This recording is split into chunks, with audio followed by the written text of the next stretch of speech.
In this general rules video on village attacks, we'll be talking about dice, rooms and corridors, castle hearts, and more.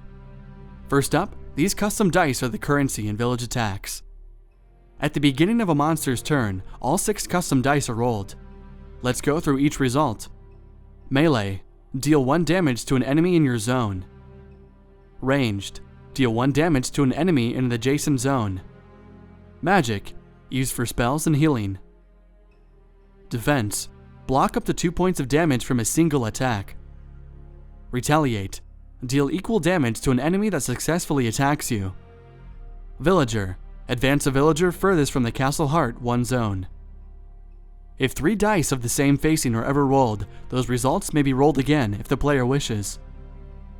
All dice showing the same symbol must be re-rolled, including those placed in the monster's reserve. Any villager dice are considered unusable, as monsters are unable to spend them on actions. There are 3 types of zones: corridors, small rooms, and large rooms. When looking at the map, each individual tile is considered a single zone.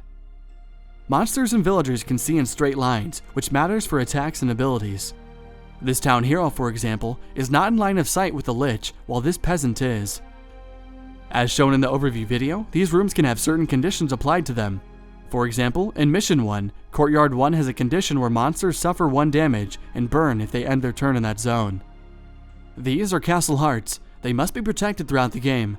The castle heart can benefit monsters throughout play. For example, if a monster is occupying the castle heart zone, it may spend magic symbols to restore health and remove status effects. Spending 1 magic symbol removes either 1 damage or 1 status effect from the monster's dashboard. Monsters may only heal themselves in this way, never other monsters. Now, the game overview tile. On the left side of this tile shows the health status of the castle. If this value ever reaches 0 during a mission, the game is lost. On the right side of the tile is village morale. This is depleted by killing villagers and completing other objectives. In order to win some scenarios, this must be reduced to 0. Village events are sometimes drawn according to this dial. For example, in Mission 2, village events are triggered at 5, 10, 15, and 19 values on the dial. These are trap slots.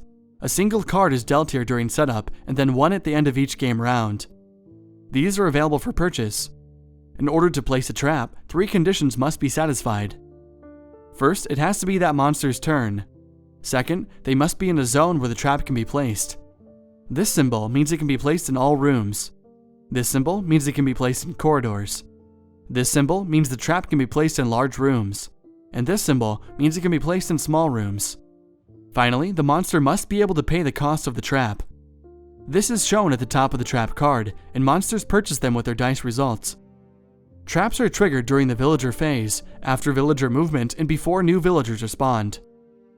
Traps only trigger if there is a villager present in the zone at this time.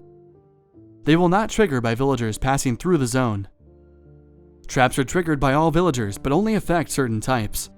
This symbol means it affects all villagers. This symbol means it affects peasants. This symbol means it affects hunters. This symbol means it affects town heroes. Each zone may only accommodate a single trap at a time. If there are multiple traps in different zones triggering at the same time, players choose which to resolve first. If the village spawn deck, village event deck, or trap deck are ever fully exhausted, they should be reshuffled and placed back into play. Finally, let's talk about the first player coin. This coin has heads and tails and helps to make decisions when possibilities are out of your control. For example, if there are multiple targets in range for a villager attack, players will assign 2 of the results to the sides of the coin and flip. This concludes our general rules video for village attacks. Thanks for watching.